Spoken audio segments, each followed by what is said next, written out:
বঙ্গবন্ধুর কন্যা, আমাদের জাতির পিতা বঙ্গবন্ধু শেখ মুজিবের কন্যা, সবাইকে শান্ত রাখার জন্য সেদিন এই কোটা ব্যবস্থা সম্পূর্ণ বাতিল করে একটি পরিপত্র জারি করেছিলেন। আমরা সেদিন বাংলাদেশের সমস্ত মুক্তিযোদ্ধা, বীর মুক্তিযোদ্ধা, তাদের পরিবার, সন্তান, প্রজন্ম এই শাহবাগে জনসমুদ্র তৈরি করে আমরা তার প্রতিবাদ করেছিলাম। দীর্ঘ সময় ধরে আমরা এখানে প্রতিরোধ সংগ্রাম করে তুলেছিলাম এবং সেখানে তৈরি হয়েছিল মুক্তিযুদ্ধ মঞ্চ।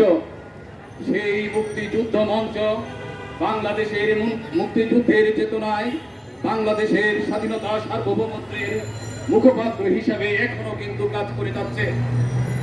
আমরা আমরা আমরা আশা করি এখানে কিন্তু মুক্তিযুদ্ধ কোটা এবং বিভিন্ন কোটা নিয়ে আমার ভাই মামুন, আমার ভাই বুলবুল এবং আমার বোন কানিজ ফাতেমা অলরেডি কিন্তু চমৎকার বক্তৃতা করেছেন, বিশ্লেষণ দিয়েছেন। আমি সেই দিকে যাব না, যদি সময় হয়, সুযোগ হয় আবার কথা বলবো। কিন্তু একটি কথা ব্যর্থহীন ভাষায় বলে দিতে চাই, 2018 সাল আর 2024 সাল কিন্তু এক নয়।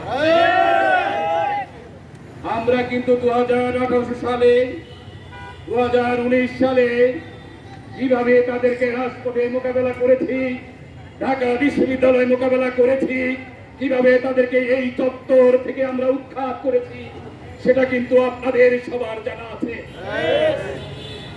আমাদের ভাই, আমরা জাতীয় ঐক্যে বিশ্বাস করি।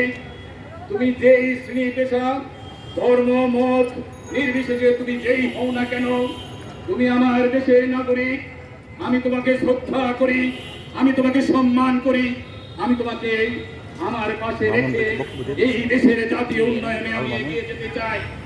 কিন্তু যখনই তুমি আমার মুক্তিযুদ্ধ, আমার জাতির পিতা বঙ্গবন্ধু শেখ মুজিব, আমার জাতীয় চার নেতা, আমার মুক্তিযুদ্ধের চেতনা, আমার বীর মুক্তিযোদ্ধা, তাদের পরিবার, তাদেরকে নিয়ে কথা হবে, 30 লক্ষ শহীদের অমর আত্মত্যাগ আর 2 লক্ষ মা বোনের ইজ্জতের বিনিময়ে আমরা যেভাবে এই দেশকে স্বাধীন করেছি, মনে রেখো আমরা তাদের উত্তরাধিকার,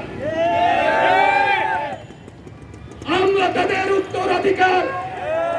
প্রয়োজন পড়তে এই স্বাধীনতার, এই মুক্তিযুদ্ধের বিরোধী শক্তি যারা তোমরা উলঙ্গ আস্ফালন দেখাও, আমরা তোমাদেরকে এই বাংলাদেশ থেকে চিরতরে সমূলে উৎখাত করার জন্য প্রয়োজনে আবার যদি অস্ত্র হাতে তুলে নিতে হয় আমরা তাই হব, আমরা পিছপা হব না। সুতরাং সতর্ক করে দিচ্ছি, এখনো সময় আছে। শুভ পুত্রের উদয় হোক, ঘরে ফিরে যাও। আগামী দিনগুলোতে তোমাদের যদি শুভ পুত্রের উদয় না হয়, তাহলে এই শাহবাগের স্কোয়ারে আমরা ঘোষণা দিয়ে গেলাম, আমরা তোমাদের যেখানে সেখানে আমরা তোমাদেরকে প্রতিরোধ করব। কিভাবে আমরা এই কোটা সংস্কার আন্দোলনকারীদেরকে ঢাকা বিশ্ববিদ্যালয় শাহবাগ থেকে বিতাড়িত করেছি সেটা তোমাদের অজানা নয়। যত বড় জনশ্রুতি তোমরা তৈরি করো না কেন, তোমাদেরকে আমরা প্রতিরোধ করব। প্রয়োজন বলে বঙ্গবন্ধুর এই বাংলায়, শেখ হাসিনার এই বাংলায় আমরা তোমাদেরকে সমূলে উৎপাদন করে বঙ্গোপসাগরে ডুবিয়ে মারব। এই দেশের স্বাধীনতা বিরোধী, মুক্তিযুদ্ধ বিরোধী, মুক্তিযুদ্ধ কোটা বিরোধী কোন শক্তি উলঙ্গ আস্ফালন আমরা বরদাস্ত করব না।